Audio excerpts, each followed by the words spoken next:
Bagaimana kabar kalian semua? Semoga kita selalu diberikan kesehatan oleh Allah Subhanahu wa Ta'ala. Ada pepatah mengatakan, tak kenal maka tak sayang. Oleh karena itu, izinkanlah saya memperkenalkan diri. Perkenalkan, saya Fitri Haryono dari Fakultas Hukum Universitas Trunojoyo, Madura.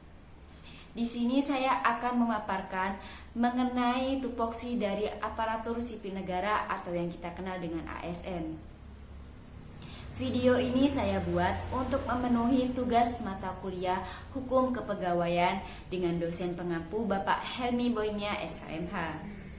Untuk mempersingkat waktu, selanjutnya saya akan membahas mengenai poin-poin yang akan saya paparkan selanjutnya. Yang pertama, mengenai pendahuluan. Apa itu aparatur sipil negara? Yang kedua, mengenai jenis-jenis aparatur sipil negara. Yang ketiga, mengenai kedudukan aparatur sipil negara. Dan yang terakhir, mengenai tugas serta peran aparatur sipil negara sesuai dengan Undang-Undang Nomor 5 Tahun 2014 tentang aparatur sipil negara. Baik, selanjutnya saya akan memaparkan dari keempat poin tersebut.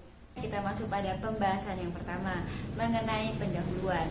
Seperti yang kita ketahui bahwa subjek hukum kepegawaian adalah pegawai negeri sipil yang merupakan tulang punggung penyelenggaraan pemerintahan di Indonesia. Sedangkan pengertian pegawai negeri sipil menurut saya yaitu orang-orang pilihan yang telah diseleksi sedemikian rupa sesuai dengan prosedur serta diangkat oleh pejabat lembaga berwenang dan diserai tugas untuk bekerja kepada pemerintah atau negara. Terdapat beberapa syarat untuk mengikuti seleksi pemilihan tes CPNS yang diatur dalam Peraturan Pemerintah Nomor 38 Tahun 2000. Di antaranya usia minimal 18 tahun dan maksimal 35 tahun.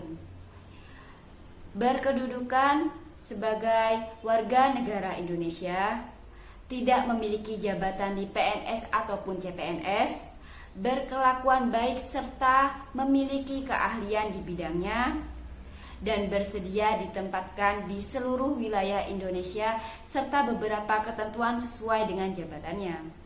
Selanjutnya, nama pegawai negeri sipil dirubah menjadi aparatur sipil negara yang diatur dalam Undang-Undang Nomor 5 Tahun 2014 tentang aparatur sipil negara yang mempunyai fungsi pelaksanaan kebijakan publik, perekat dan pemersatu bangsa serta pelayanan publik. Pembahasan yang kedua mengenai kategori pekerjaan yang termasuk dalam aparatur sipil negara. Yang pertama, pegawai negeri sipil yang diangkat sebagai pegawai ASN secara tetap oleh pejabat pembina kepegawaian dan PPPK atau pegawai pemerintah dengan perjanjian kerja yang kita kenal sebagai tenaga honor yang diangkat berdasarkan perjanjian kerja untuk jangka waktu tertentu. Pembahasan yang ketiga mengenai kedudukan aparatur sipil negara yang diatur dalam pasal 8 dan pasal 9 Undang-Undang Nomor 5 Tahun 2014 yang berkedudukan sebagai unsur aparatur negara. Pegawai ASN melaksanakan kebijakan yang dilaksanakan oleh pimpinan instansi pemerintahan serta pegawai ASN harus bebas dari pengaruh dan intervensi semua golongan serta partai politik. Dan selanjutnya mengenai pembahasan yang terakhir, yaitu tugas dari aparatur sipil negara.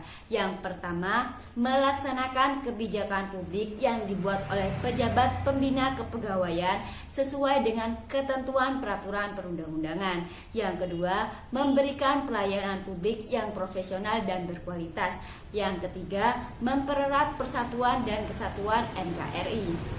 Sedangkan untuk peran aparatur sipil negara diatur dalam pasal 12 Undang-Undang Nomor 5 Tahun 2014 tentang aparatur sipil negara yang berbunyi, pegawai ASN berperan sebagai perencana, pelaksana, pegawai penyelenggaraan tugas umum pemerintahan dan pembangunan nasional melalui pelaksanaan kebijakan dan pelayanan publik yang profesional, bebas dari intervensi politik serta bersih dari praktik.